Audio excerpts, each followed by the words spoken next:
Hello दोस्तों, मैं निगम चौहान आप सभी लोगों का स्वागत करता हूं आपके अपने YouTube चैनल द कॉन्सेप्ट में। हम फ्रैक्शन पढ़ रहे थे और फ्रैक्शन में जो आपके क्वेश्चन चल रहे थे वो खर्च और बचत वाले क्वेश्चन चल रहे थे, ठीक है। और उसके जो सिंपल वाले क्वेश्चन है वो मैंने आपको करा दिए थे और उम्मीद है आप लोगों ने कर भी लिए होंगे, समझ आ गए होंगे, ठीक है। अब उसी में थोड़ा सा सवाल में चेंज करते हैं। तो देखो पहला क्वेश्चन क्या होगा आज के लिए, लिखो एक व्यक्ति अपनी आय का 20% भोजन पर 20% भोजन पर शेष का 25% शिक्षा पर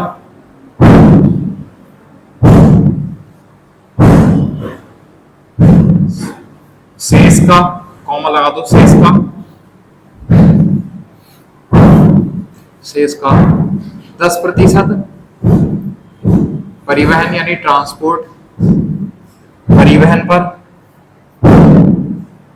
खर्च करने के बाद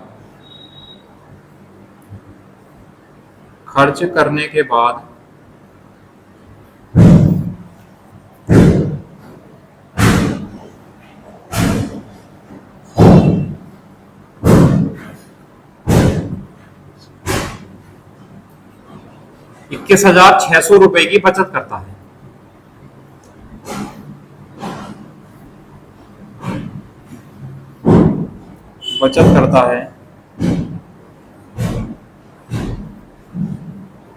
तो उसकी आय ज्ञात कीजिए।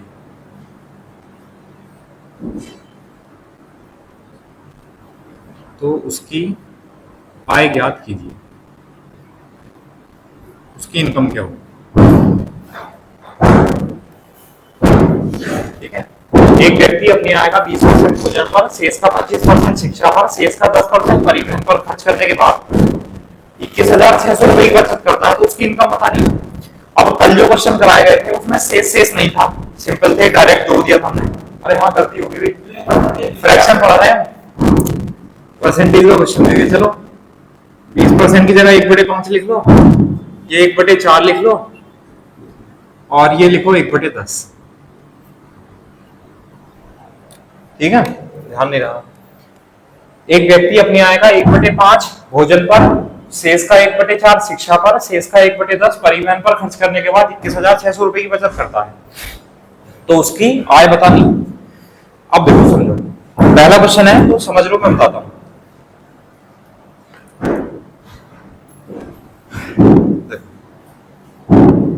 एक तरीका तो है, उसकी इनकम हम x मान लेते हैं, उसकी इनकम हमने x मान ली, ठीक। अब उसने अपनी इनकम का 1/5 भाग भोजन पर खर्च कर लिया, फिर क्या लिखा है, शेष का मतलब है जो बचा। तो जब उसने 1/5 भाग खर्च कर लिया तो कितना बचा, मतलब कैसे निकालेंगे कितना बचा। ये 1/5 भाग है ना, एक तरह से भाग में टोटल वैल्यू क्या होती है 1। तो अगर 1/5 भाग खर्च हो गया है, एक में से इसको घटा दे तो बचत मिल जाएगी। 5 × 5 - 1 4/5, तो बचा कितना 4/5। तो जो उसकी इनकम है उसका 4/5 बच गया भोजन पर खर्च करने के बाद।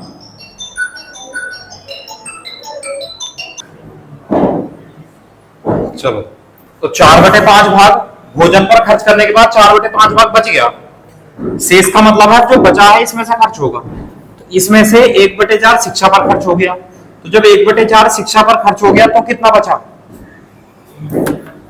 एक में से 1/4 घटा लो, 4 × 4 - 1, तो कितना बचा, तो इसका 3/4 भाग बच गया, ठीक। अब जो बचा है, शेष का मतलब है जो बचा है इसमें से खर्च होगा, तो शेष में से 1/10 परिवहन पर खर्च हो गया।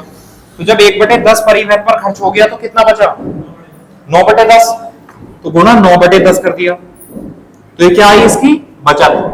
और बचत कितनी है 21,600 रुपए। अब इनकम पूछा है, इनकम कितनी है x का मान निकालना है, करो सोल्व करो।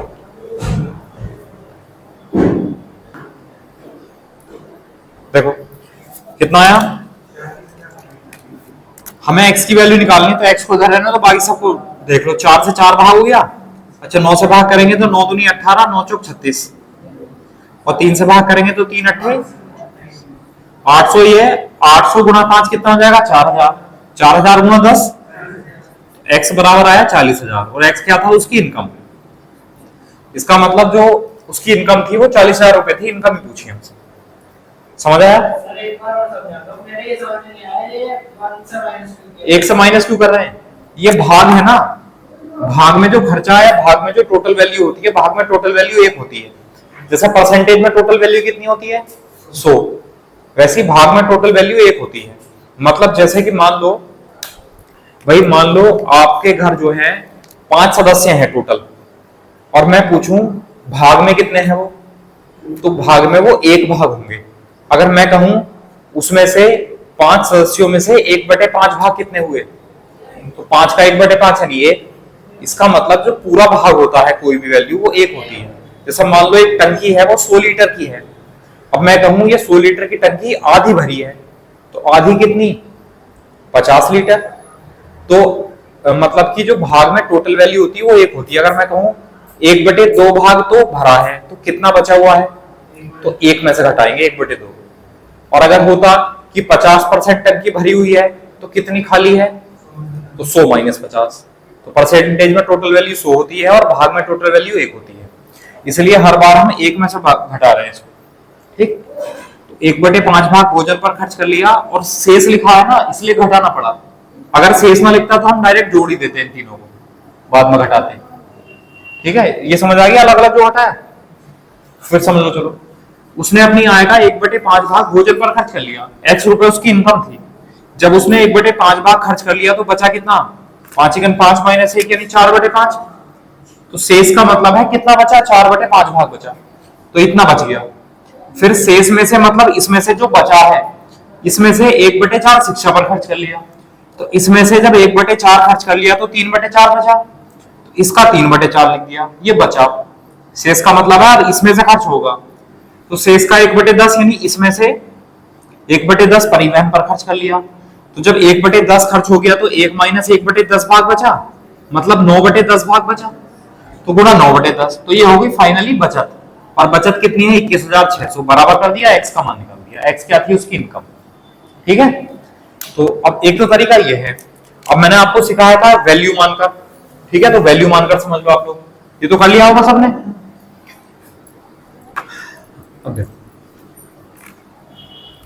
वैल्यू मैंने आपको माननी सिखाई थी, बताओ क्या वैल्यू मान ले? नीचे संख्याओं की गुणा करके मान लो, है ना। 5 चौक 20, 20 गुणा 10 200। तो हमने मान लिया उस व्यक्ति के पास 200 रुपए थे। समझ आया? अब देखो, अगर आप एलसीएम लोगे ना इसका, तो एलसीएम कितना आएगा? 100। सॉरी एलसीएम आएगा इसका 20, और 20 से अगर आप वैल्यू लेकर करोगे ना तो हो सकता है पॉइंट नहीं, गलत नहीं होगा, पॉइंट आएंगे, और पॉइंट से बचने के लिए हम ऐसा कर रहे हैं। और पॉइंट आएंगे, आंसर तब भी गलत नहीं आएगा, लेकिन पॉइंट वाली कैलकुलेशन में थोड़ा सा टाइम लग जाता है, इसलिए ऐसा कर लिया, नीचे वाली संख्याओं की गुणा कर ली, तो 200 रुपए उसकी इनकम हो गई। अब देखो, पढ़ो क्वेश्चन। एक व्यक्ति अपनी आय का 1/5 भाग भोजन पर खर्च करता है, तो 1/5 भाग उसने भोजन पर खर्च कर लिया, तो 200 का 1/5 भाग कितना हुआ? 200 गुणा 1/5 यानी 40 रुपए उसने भोजन पर खर्च कर लिए। फिर क्या लिखा है? शेष का मतलब समझ लो, पहले लिखना बाद में। 200 रुपए, उस 200 रुपए में से 40 रुपए खर्च हो गए, तो बचे कितने? 200 - 40 यानी 160 बचे। फिर उसने कहा शेष का मतलब ये जो बचा है, इसमें से 1/4 शिक्षा पर खर्च कर लिया, इसमें से 1/4, इसका 1/4 कितना हुआ? 40। तो 40 रुपए उसने शिक्षा पर खर्च कर लिए। ठीक, फिर शेष का 1/10 परिवहन पर। तो अब 160 में से 40 खर्च हो गए, तो कितने बचे? तो शेष 120 बचा। इस 120 में से 1/10 उसने परिवहन पर खर्च कर लिया, तो 120 का 1/10 कितना हुआ? 12 रुपए परिवहन पर खर्च हो गए। उसके बाद कितने बचे? 120 में से 12 खर्च हो गए, तो 108 बचे। ये बचत होगी फाइनली। और बचत कितनी है? 21,600। तो 108 यूनिट बराबर 21,600 रुपए। 1 यूनिट बराबर 108 दूनी 216, एक यूनिट बराबर 200 रुपए। और हमें पूछा क्या है, आय, और आय कितने यूनिट है, तो एक यूनिट 200 रुपए के बराबर है, तो 200 यूनिट कितने के बराबर होगी, 200 गुना 200 कितना हो जाएगा, 40,000। ये आंसर आ जाएगा, ये उसकी इनकम आ जाएगी। बताओ समझ आया नहीं आया? तो ये मेथड भी अगर समझ में आता तो आसानी है, समझ गए। और ये और भी आसान तब लगेगा जब हमसे कोई सा खर्च पूछेगा, तब ये और भी आसान बन जाएगा, है ना। कराऊंगा ऐसे क्वेश्चन भी, पहले इनकम ही निकालो एक दो क्वेश्चन।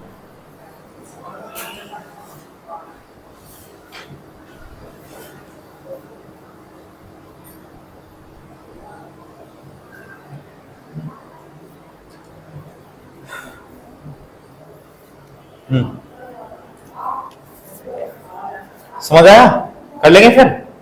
या एक तरीका है परसेंटेज, सॉरी फ्रैक्शन तो बने हुए हैं, तो फ्रैक्शन का अनुपात बना लो, रेशियो बनाकर, है ना। हाँ, जैसे कि 1/5 भाग भोजन पर खर्च किया, तो एक खर्चा ही तो है। तो ये नीचे वाली जो वैल्यू होती है, इसको कहते हैं हम इनिशियल वैल्यू। इनिशियल वैल्यू मतलब प्रारंभिक मान, प्रारंभिक मान। उसके बाद आती है फाइनल वैल्यू, यानी अंतिम मान।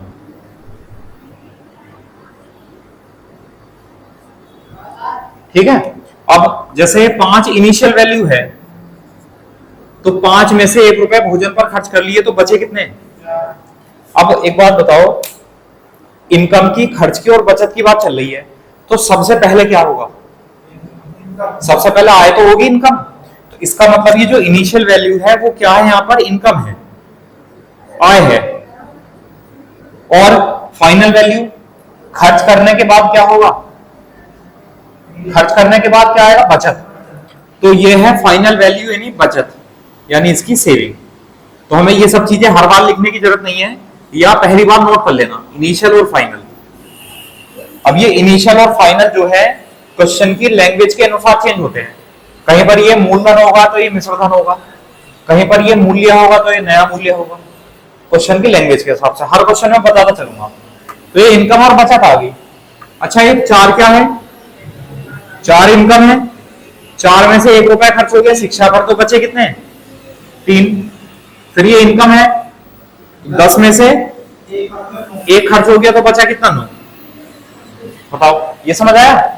अब इधर की और इधर की तीनों की हमें गुणा करनी है।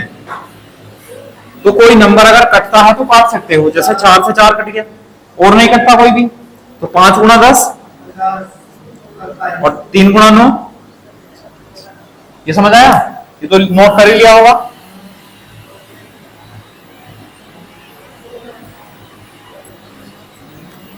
अब देखो, ये 21,600 रुपए क्या है, ये बचत है, बचत सेविंग। और बचत हमारे हिसाब से कितनी है, 27 यूनिट। तो 27 यूनिट जो है वो 21,600 रुपए के बराबर है। तो 27 से भाग करो, 25 8 200, 8 7 56, 800 बार कट जाएगा, 8 7 56, 8 दूनी 16, 5 21। एक यूनिट 800 रुपए के बराबर है। क्या पूछा है, इनकम। इनकम कितनी है, देखो 50 यूनिट। तो 50 यूनिट बराबर 800 गुणा 50 यानी 40,000। ये आंसर है। तो जो तरीका समझ में आए उस तरीके को अप्लाई करना, छोटे या बड़े के चक्कर मत पड़ना कि ये आसान है, ये छोटा मेथड है। छोटा या बड़ा बनाती है आपकी क्वेश्चन को कैलकुलेशन, ठीक है। इसलिए जो है मेथड में फोकस करो, लैंग्वेज पर फोकस करो सबसे ज्यादा, उसके बाद फिर मेथड का।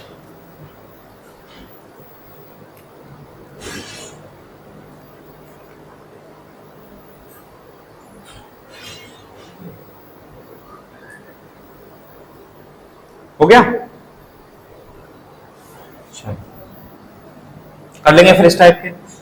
चलो एक क्वेश्चन और करो इनकम वाला, उसके बाद फिर मैं खर्चा पूछूंगा।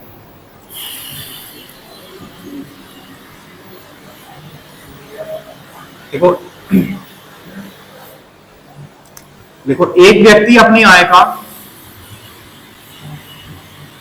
1/4 भाग भोजन पर, शेष का 1/3 भाग शिक्षा पर, कॉमा शेष का 1/5 भाग परिवहन पर खर्च करने के बाद,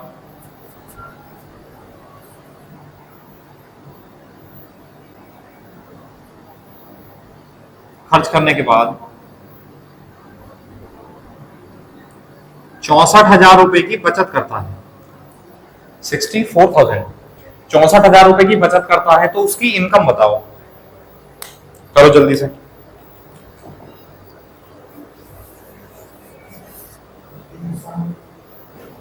जो भी तरीका समझ आया उसी को अप्लाई करो।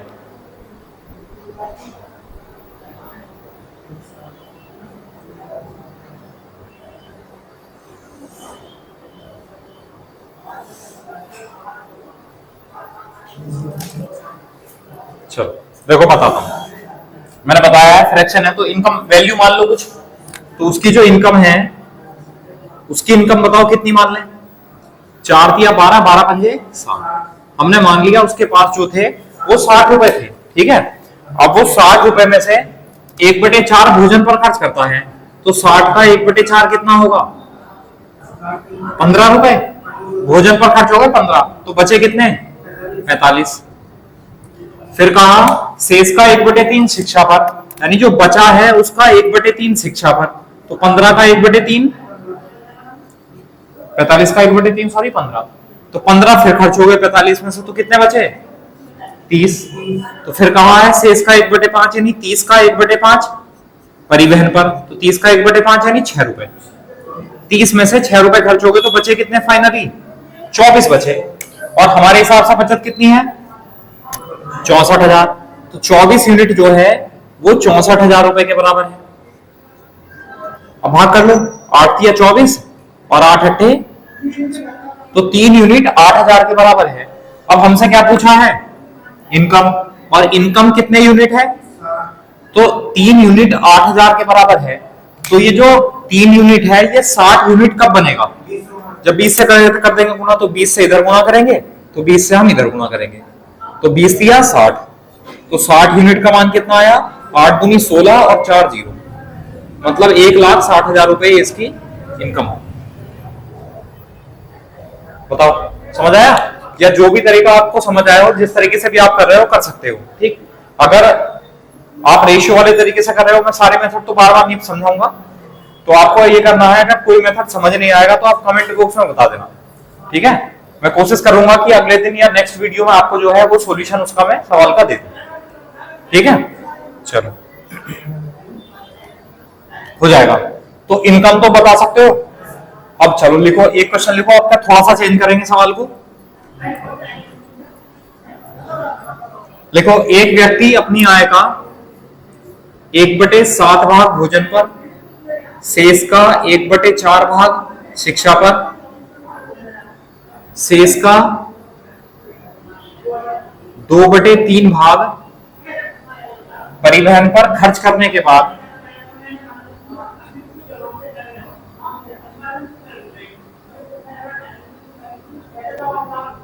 18,000 रुपए की बचत करता है।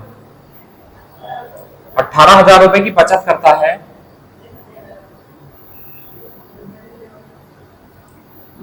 तो उसने शिक्षा पर कितने रुपए खर्च किए? तो उसने शिक्षा पर कितने खर्च किए या कितने रुपए खर्च किए?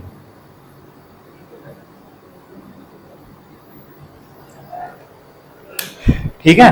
तो सबसे पहले आपको ये करना है कि पहले इसकी इनकम बताओ। क्वेश्चन में हमसे खर्च पूछा, लेकिन पहले आप इनकम निकालो, उसके बाद मैं बताऊंगा आपको। तो इनकम तो आप बता ही सकते हो।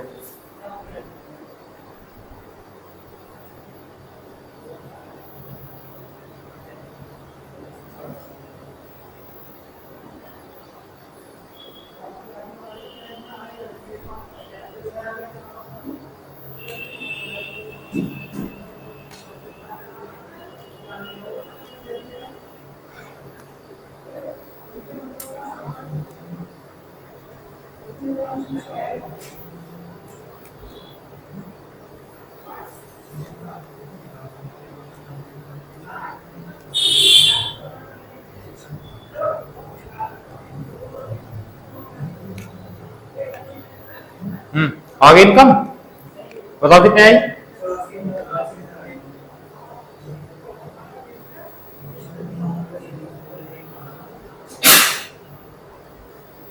नहीं आया?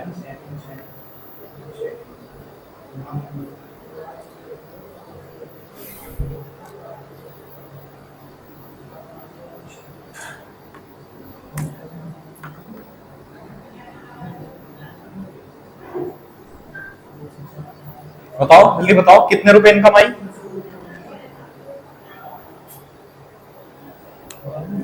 हाँ नहीं आया? अच्छा चलो मैं बताता हूं, चलो 4 × 12 = 12 × 7 = 84, उसकी इनकम हमने 84 रुपए मान ली कि 84 रुपए उसकी इनकम थी। तो 84 का 1/3 भाग भोजन पर खर्च किया, तो 84 का 1/3 भाग कितना हुआ? 28। 28 रुपए उसमें खर्च कर लिए, तो बचे कितने? 56। ठीक, उसके बाद जो बचा है उसमें से 1/4 शिक्षा पर खर्च किया, तो इसमें से 1/4 यानी 14 रुपए खर्च कर लिए शिक्षा पर, तो बचे कितने? 42। शेष का मतलब जो बचा है उसमें से 2/3 परिवहन पर खर्च कर लिए, तो इसका 2/3 कितना हुआ? 28। 3 से 14, 14 दूनी 28, तो बचा कितना? 14। तो बचत हुई 14 यूनिट। और बचत कितनी है? अच्छा, इसलिए गड़बड़ हो रही थी आपके यहाँ। 18,000 हिसाब तो लगाया था मैंने, कहाँ गलती कर दी मैंने भी। चलो कोई बात नहीं, बदल लो इसे, 18,000 को 28,000 कर दो।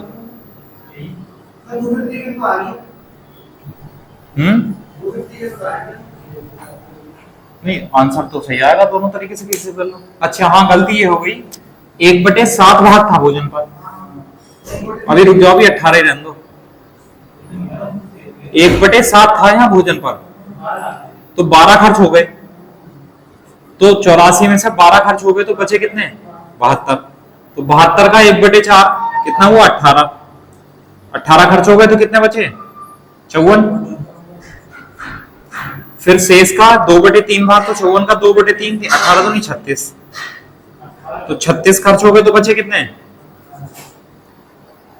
ठीक है, और बचत कितनी है? 18,000। तो 1 यूनिट बराबर 1,000। अब अगर हमें इनकम बतानी है तो इनकम है 84 यूनिट, तो 84 यूनिट बराबर 84,000। ठीक है, लेकिन हमसे इनकम नहीं पूछी, हमसे पूछा है खर्च। ठीक है, तो 84,000 तो मैंने ये इसलिए निकाला जिससे कि अगर मैं दूसरा मेथड लेकर चलूंगा तो मैं यहां से शुरू करूंगा अगला मेथड। ठीक, अब लेकिन अगर आपको इसी से समझना है, खर्चा इसी से निकालना है, तब देखो हमसे क्या पूछा है? शिक्षा पर खर्च। शिक्षा पर खर्च कौन सा है? 1/4, यानी ये शिक्षा वाला है भाई, ये भोजन वाला है पहला, फिर शिक्षा है, और ये फिर परिवहन। बताओ, तो शिक्षा पर जो खर्च है वो कितना यूनिट है? तो हमें 18 यूनिट का मान निकालना है। 1 यूनिट कितने के बराबर है? 1,000 के, तो 18 यूनिट कितने के बराबर होगा? 18,000। बस ये आंसर आ गया। यहां तो डायरेक्ट ही 18,000 था, आंसर आ जाता, यही आपको डिवाइड करने की जरूरत ना थी। समझ आया कि 1 यूनिट 18 यूनिट 18,000 के बराबर है, 1 यूनिट 1,000 के बराबर है। हमसे पूछा है शिक्षा पर खर्च, शिक्षा पर खर्च है 1/4, 1/4 वाला कौन सा है? 18 यूनिट। तो 18 यूनिट का मान बताना है शिक्षा पर खर्च, इसलिए हमने डायरेक्ट 18 यूनिट निकाल दिया, तो ये आंसर आ गया हमारा, शिक्षा पर खर्च हो गया 18,000। हाँ, तो यहाँ पर जो है भोजन पर निकालने के बाद ही तो खर्च है ना, ये डायरेक्ट है, तो इसमें डायरेक्ट बता दोगे आप। लेकिन दूसरा मेथड समझ लो। हाँ, उसमें क्या है, उसमें आपको दोबारा करना पड़ेगा। रेशियो वाले मेथड से आपका आंसर आ जाएगा 84,000, फिर 84,000 से फिर दोबारा क्वेश्चन को लेके चलना पड़ेगा। अब समझ लो, देखो कैसे लेके चलेंगे। उसमें भी रेशियो वाला तरीका भी है, उसका एक अलग तरीका भी है। तो अगर खर्च कर पूछता तो वैसे ये तरीका आसान है, इनकम में तो रेशियो वाला आसान लगेगा, लेकिन खर्च पूछेगा तो ये तरीका आसान है, इसमें डायरेक्ट वही खर्च आ जाएगा यूनिट में। अगर पूछता परिवहन का खर्चा तो 36 यूनिट 36,000, पूछेगा भोजन का तो 12 यूनिट 12,000, और इतनी जल्दी आप वैसे नहीं बता सकते।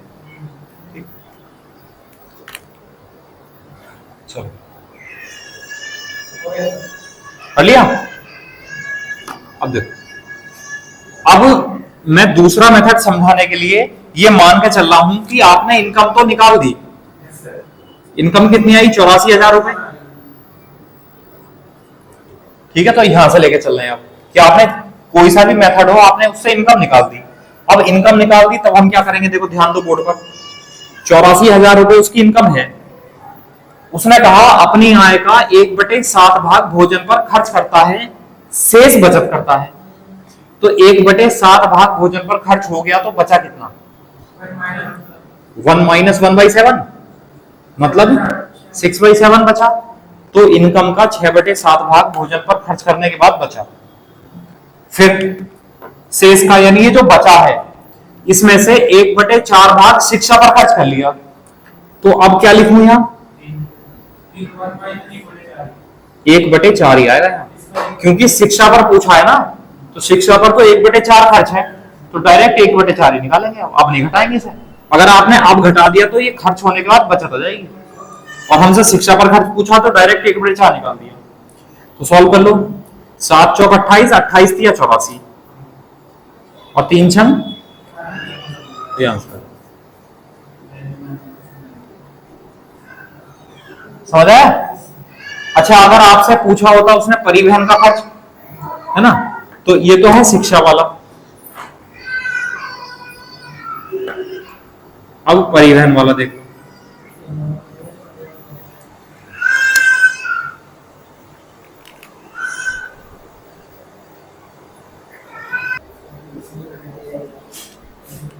देखो, अगर आपसे परिवहन का खर्च पूछा होता ना, तब हम क्या करते?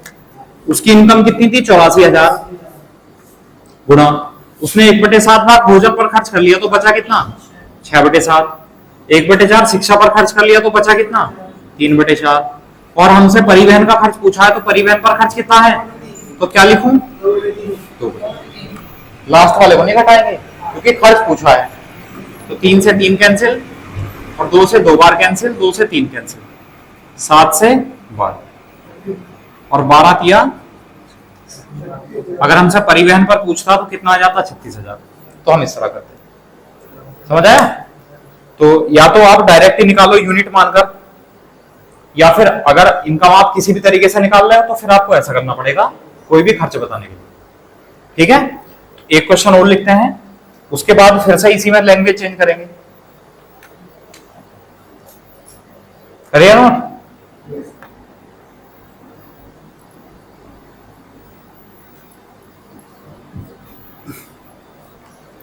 देखो, एक व्यक्ति अपनी आय का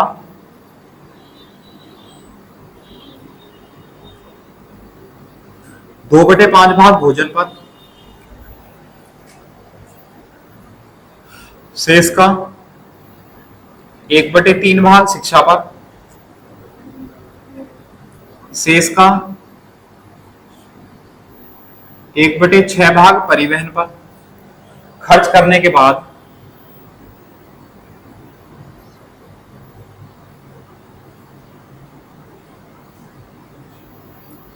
60,000 रुपए की बचत करता है। एक सेकंड रुको, एक सेकंड रुको रुको रुको। खर्च करने के बाद, लैंग्वेज नहीं चेंज करते हैं, खर्च करने के बाद 15,000 रुपए दान करता है,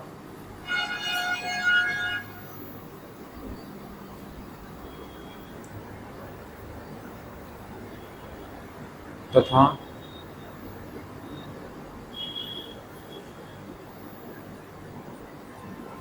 45,000 रुपए बचत करता है।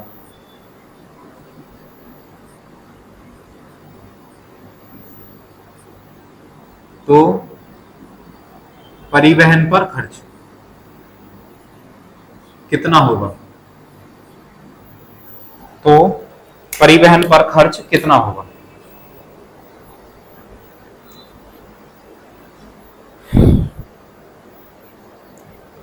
करो आप लोग। पहले इनकम निकालो इसकी, उसके बाद देखेंगे खर्च।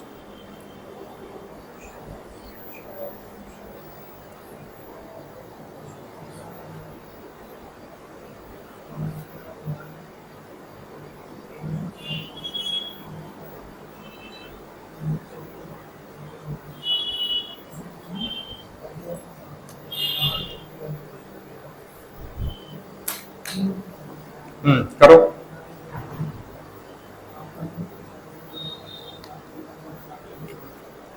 अब देखो, इसकी लैंग्वेज थोड़ी सी चेंज है ना, समझ लो लैंग्वेज में क्या चेंज है।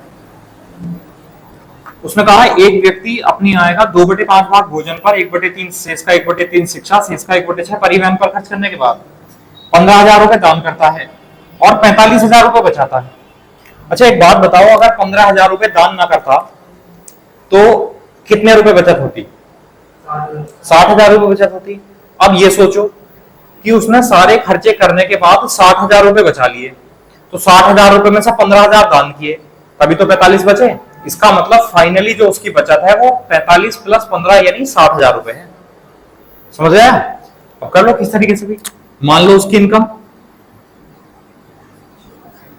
5 या 15, 15 गुना 6 90 रुपए उसकी इनकम है।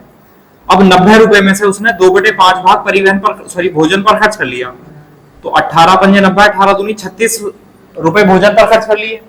शेष कितना बचा? तो शेष का 1/3 शिक्षा पर, तो 54 का 1/3 कितना हुआ? 18। 18 रुपए उसने परिवहन पर खर्च कर लिए, तो बचा कितना? 36। फिर कहा शेष का 1/6, तो 36 का 1/6 उसने परिवहन पर खर्च कर लिए यानी 6 रुपए, तो बचे कितने? 30। समझ आया? अब फाइनली बचत हुई 30 यूनिट, जबकि बचत कितनी है? बचत है हमारी 45,000 ये और 15 ये, बचत है 60,000। तो 30 यूनिट बराबर कितना है? 60,000 के। तो 30 दूनी 60, 1 यूनिट बराबर है 2,000 के। ठीक, अब हमसे पूछा है परिवहन पर खर्च, तो परिवहन का जो खर्च है वो कितना है? 1/6 मतलब 6 यूनिट है, तो 1 यूनिट 2,000 के बराबर है, तो 6 यूनिट 6 दूनी 12, तो 12,000 रुपए उसका ट्रांसपोर्ट पर खर्च है यानी परिवहन पर खर्च। ये आंसर समझ आया?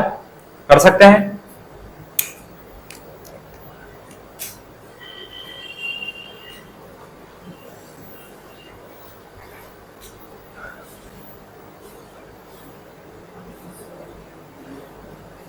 तो हो जाना चाहिए इस टाइप का।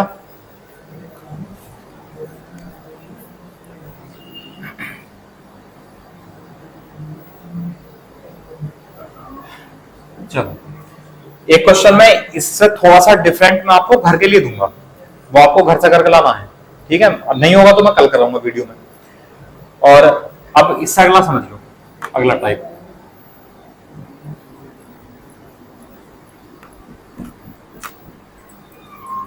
लिखो क्वेश्चन लिखो।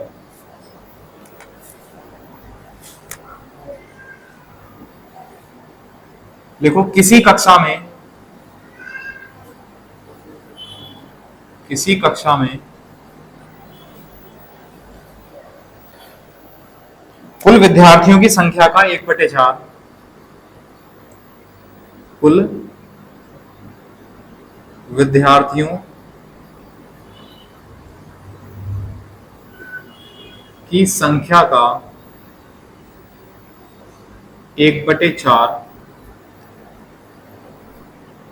लड़के हैं तथा शेष लड़कियां हैं,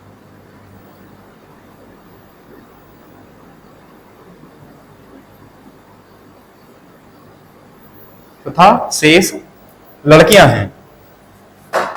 अच्छा गलत हो गया भाई, 1/4 लड़कियां थी, चलो कोई ना बदल दो इसे, 3/4 लिखो 1/4 की जगह। 3/4 लड़के हैं और शेष लड़कियां हैं। ठीक है, फिर लिखो यदि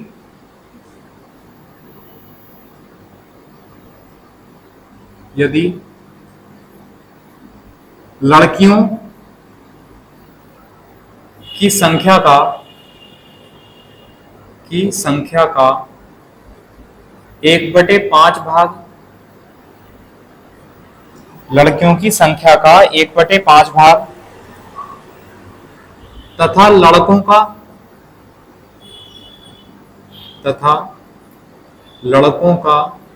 2/3 भाग, लड़कों का 2/3 भाग अनुपस्थित हो, अनुपस्थित मतलब एब्सेंट, एब्सेंट हो, अनुपस्थित हो तो तो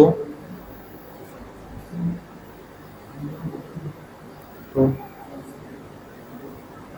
विद्यार्थियों की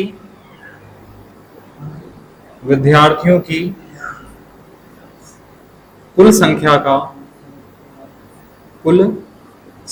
का कितना भाग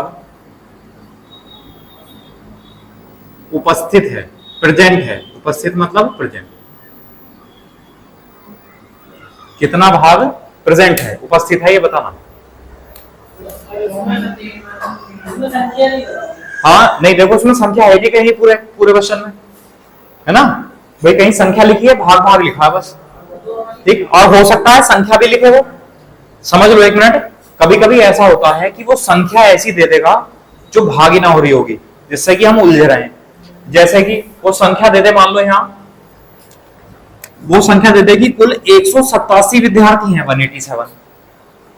अब आप करते रहोगे कि 3/4, पता चला विद्यार्थियों की संख्या आ रही है पॉइंट में तो इसलिए जो है कभी कभी वो संख्या ऐसी उल्टी सीधी दे देगा, तो आपको वो संख्या लेके चलनी नहीं है, अगर दे तब भी, ना दे तब भी, ठीक है। तो करना क्या है, मैंने आपको तरीका बताया ही है, बताओ क्या करें। संख्या मान लो, तो हम मान लेते हैं कि कुल जो छात्र हैं टोटल, वो कितने मान ले, बताओ आप लोग। देखो 4 पंजे 20 और 20 दिया 60, तो कुल हमने स्टूडेंट मान लिए 60, समझ आया। अब उसने देखो पहले लाइन पढ़ते चले जाओ, लिखते चले जाओ।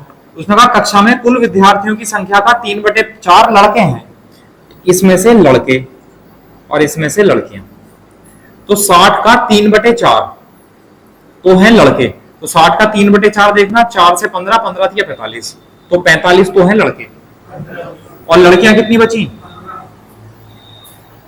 समझ आया। अब फिर आगे बढ़ो, शेष लड़कियां हैं लिख दी हमने।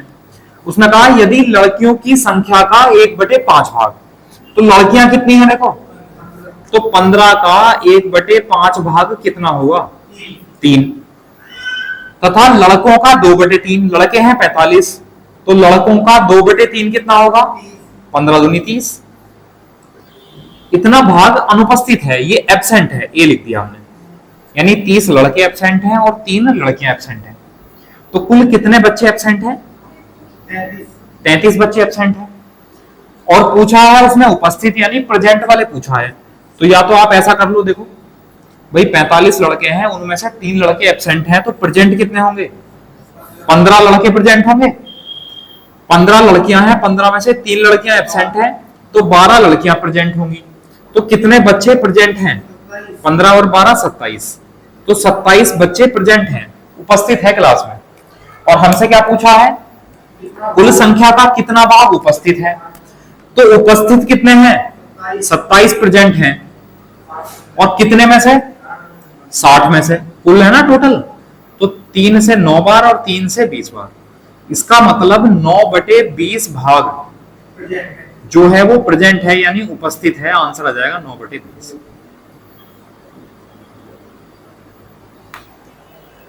बताओ समझ आया नहीं आया,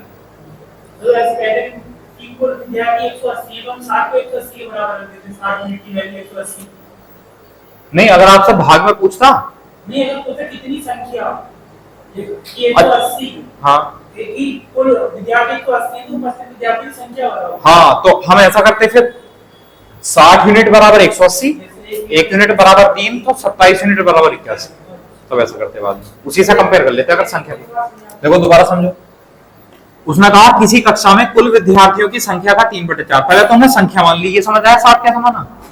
उसने कहा कुल विद्यार्थियों की संख्या का 3/4 लड़के हैं, तो कुल 60 का 3/4 कितना है, 45 लड़के हो गए बॉयज। शेष लड़कियां हैं, तो 60 में से 45 लड़के हैं, तो लड़कियां हो गई 15, समझ आया। फिर कहा यदि लड़कियों की संख्या का 1/5, तो लड़कियां हैं 15, तो 15 का 1/5 कितना हुआ, 3, और लड़कों की संख्या का 2/3 भाग, तो लड़के हैं 45, तो 45 का 2/3 कितना हुआ, 30। ये जो है अनुपस्थित हैं, एब्सेंट हैं। तो 45 लड़कों में से 30 लड़के एब्सेंट हैं, तो प्रेजेंट कितने हैं? 45 माइनस 30 यानी 15 लड़के प्रेजेंट हैं। और 15 लड़कियों में से 3 एब्सेंट हैं, तो 12 लड़कियां प्रेजेंट हैं। या आप ऐसा कर लो कि 33 बच्चे जो हैं वो एब्सेंट हैं 60 में से, तो 60 में से 33 एब्सेंट हैं, तो प्रेजेंट कितने होंगे? 27। या यहां जोड़ दो 15 और 12 27, तो 27 प्रेजेंट हैं, उपस्थित हैं कितने में से? 60 में से। तो 27 बटे 60 यानी 3 से भाग किया तो 9 बटे 20, तो 9 बटे 20 भाग उपस्थित हैं, प्रेजेंट। समझ आया? या आप लोग, चलो ये तो कर ही लिया सबने, या फिर आप लोग ऐसा करो जैसे कि यहां 1 बटे 3 भाग जो है वो एब्सेंट है, तो प्रेजेंट कितना होगा?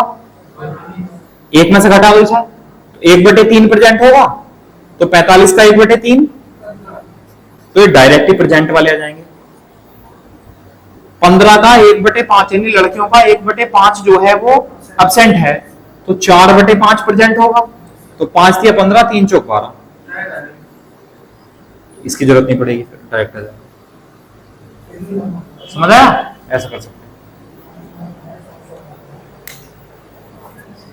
या एक तरीका है एक्स मानकर या भाग मानकर, ये समझ में आ गया? समझ लो, चलो सभी, क्या पता इससे अच्छा बोला गया है। भाई कोई कपड़े उपड़े लेने जाते हो, कोई पहली नजर में अच्छे लग गए कपड़े, तो देखते हो नहीं देखते हो, और बोले दुकान तक आए, देख लो क्या पता इससे अच्छे मिल जाओ, देख लो क्या पता इससे अच्छा मेथड हो, यूज मत करना बोले। चलो समझ आए? अब देखो, अब लैंग्वेज पर ध्यान देना, लैंग्वेज की ना कुछ नहीं है, सब बेकार है। हमने मान लिए कुल जो है, कुल x बच्चे हैं, या आप एक भाग करके भी लेके चलते हो तब भी हो जाएगा। कुल x बच्चे हैं, इसमें से विद्यार्थियों की संख्या का 3 बटे 4 जो है लड़के हैं, तो 3x बटे 4 क्या होंगे? लड़के। तो शेष कितने बचे? यानी x बटे 4 लड़कियां होंगी, x में से इसको हटा दिया। फिर उसने कहा लड़कियों का 1 बटे 5, लड़कियां कितनी हैं? तो इनका 1 बटे 5 भाग अनुपस्थित है, और हमसे पूछा उपस्थित, तो 1 बटे 5 भाग जब अनुपस्थित है तो 4 बटे 5 भाग प्रेजेंट होगा, तो x बटे 4 का 4 बटे 5 निकाल दो, कितना हो जाएगा? 4 से 4 कैंसिल, कितना हो जाएगा? x बटे 5, ये प्रेजेंट है। अच्छा, लड़कों का 2 बटे 3 अनुपस्थित है, तो उपस्थित कितना होगा? 1 बटे 3, तो इनका 1 बटे 3 निकाल दो, 3 से 3 कैंसिल, x बटे 4 आ गया, ये प्रेजेंट है। तो प्रेजेंट वाले जोड़ दो पहले, तो एलसीएम आया 5 चौक 20 है, और 5 इधर 4 इधर, 5 और 4, ठीक है। x क्या था? कुल विद्यार्थी।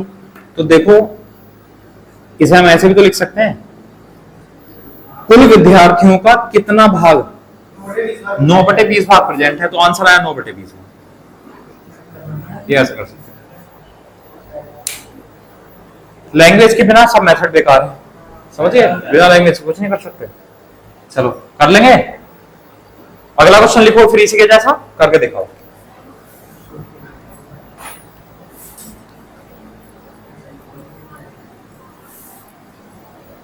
लिखो, किसी कक्षा में कुल विद्यार्थियों की संख्या का 2 बटे 5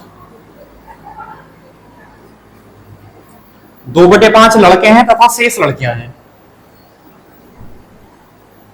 यदि लड़कियों की संख्या का 2 बटे 9 लड़कियों की संख्या का 2 बटे 9 तथा लड़कों की संख्या का 1 बटे 4 अनुपस्थित हो, तो विद्यार्थियों की कुल संख्या का कितना भाग अनुपस्थित निकालो। चलो आपके कितना भाग अनुपस्थित है। अब थोड़ा सा क्वेश्चन और आसान बन गया, वैसे तो आसान, इतना टिपिकल भी नहीं था, पहले भी कर लेंगे। तो कुल विद्यार्थियों की कुल संख्या का कितना भाग अनुपस्थित है, एब्सेंट है। करो, जो तरीका आपको समझ आया हो करो सही।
कर लिया। देखो कुल छात्र मान लेते हैं 180। 180 समझ आया कहां से आया? देखो 5 5 9 45, 45 गुणा 4 180, नीचे वाले नंबर की सबकी गुणा कर ली। अब उसमें कहा कुल विद्यार्थियों का 2/5 लड़के हैं, तो 180 का 2/5 72। 180 गुणा 2/5 यानी 72 आया। तो 180 में से लड़के 72 हैं, तो लड़कियां कितनी हुई? 180 माइनस 72 यानी 108 लड़कियां हैं। फिर यदि लड़कियों की संख्या का 2/9 अनुपस्थित है, और अनुपस्थिति पूछा तो रहने दो, मत घटाओ। लड़कियों का 2/9, लड़कियां हैं 108, तो 108 का 2/9 कितना होगा? 9 से 12, 12 दूनी 24। लड़कियां 24 अनुपस्थित है, एब्सेंट है, तथा लड़कों का 1/4 भाग अनुपस्थित है। लड़के हैं 72, तो 72 का 1/4 18, ये एब्सेंट है। और हमसे विद्यार्थियों की कुल संख्या का कितना भाग अनुपस्थित पूछा है, तो एब्सेंट हैं कितने बच्चे? 42। तो 42 बच्चे एब्सेंट हैं कितने में? 180 में। तो टोटल 180 भाग कर लो, 6 से 7 बार, 6 से 30 बार, तो 7/30 भाग जो है वो अनुपस्थित हैं, वो एब्सेंट है। बताओ समझ आया? कर सकते हैं?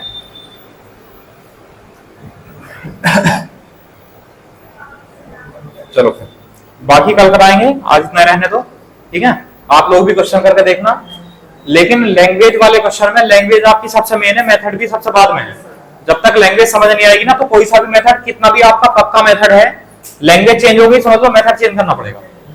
इसलिए बहुत जरूरी है एक एक लाइन पढ़ के चलो, उससे क्या आपको मिला वो लिख के चलो, समझे? आपको खुद समझ में नहीं आएगा, खुद पता नहीं चलेगा कि कब करना सीख गए, लेकिन करना क्या है, एक एक लाइन पढ़ो, उससे क्या मिला उसको लिखो। अगर एक क्वेश्चन 10 मिनट में भी हुआ ना, करो उसे 10 मिनट में। अभी टाइम बचाने के चक्कर में पढ़ोगे तो बाद में टाइम आपको जो है कम पड़ जाएगा, पेपर में कम पड़ जाएगा टाइम अगर अभी बचाओगे तो, और अभी ज्यादा से ज्यादा टाइम दोगे तो पेपर में कम से कम टाइम लगेगा, ठीक है? चलो फिर रहने दो, आज के लिए इतना ही, बाइक कल कराएंगे। Okay, thank you class.